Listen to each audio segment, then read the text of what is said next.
All right, you guys, so we're coming back second week of doing math. And unfortunately, my infection came back, so I'm back in the hospital doing this.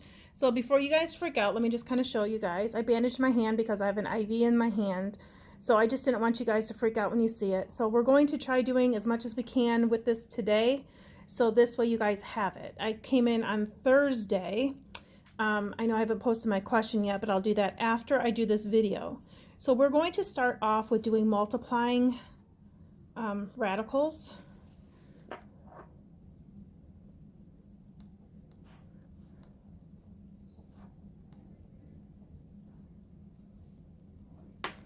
All right, so when we multiply radicals, basically, if you have stuff on the outside, you multiply it together. If you have stuff on the inside, you multiply it together.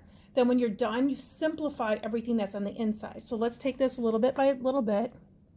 So if we have the square root of 3 times the square root of 2.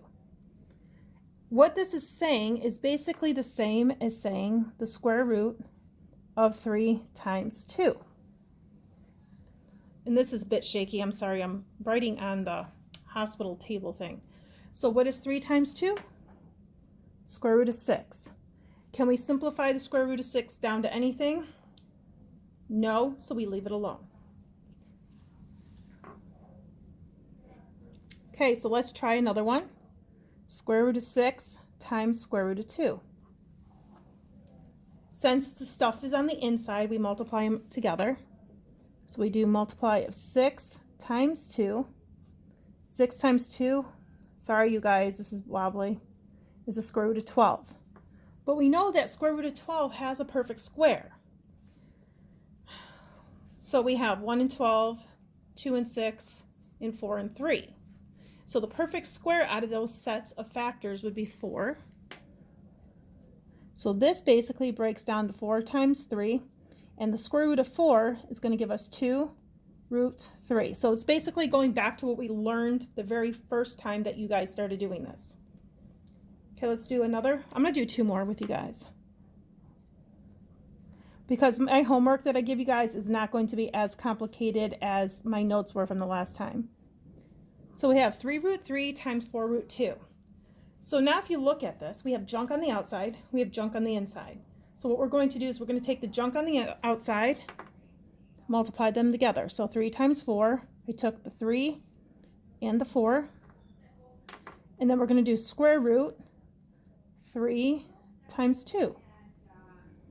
So what is 3 times 4? Right, is 12. 3 times 2 is 6. And from the very beginning up here, we know that 6 cannot be simplified anymore, so that's good to go. Remember, you guys can go back and rewatch this as many times as you want to. And I know my first video I kind of stopped, but I was not about to go through because I thought the video was pretty solid. Okay, so let's try one more. This one's going to be a little more complicated. We're going to do negative 6 square root 8 times 2 square root 3. Okay, so we have junk on the outside. Actually, we're going to do one more after this. And we have junk on the inside. So let's take care of the stuff on the outside. So we have negative 6 times 2. Again, you guys know I'm crazy. She'll work. Square root, stuff on the inside, 8 and 3. Negative 6 times 2 is negative 12. Square root, 8 times 3 is 24. Now we have to see if 20, sorry for the wobble, you guys. I'm doing the very best I can to help you guys out here. There might be a sturdier table I can use later. So the square root of 24, let's see, we have 1 and 24. Neither one of those are perfect squares. We have 2 and 12. 2 or 12 are not perfect squares. 3 and 8. 4 and 6. 4 is a perfect square. So 4 times 6. What's the square root of 4?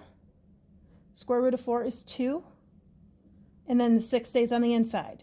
When you pull the square root out, you have to multiply to whatever's on the outside. Negative 12 times 2 is going to give me negative 24, square root 6. Oh, sorry. All right, let's do one more. Let's do negative square root of 7 times square root of 3. Let's make this 2 root 3. Now, this negative, what do you guys think goes after the negative? I'll give you 2 guesses. If you guys said 1, you're right. So it would be imaginary 1, negative 1 times 2, square root 7 times 3.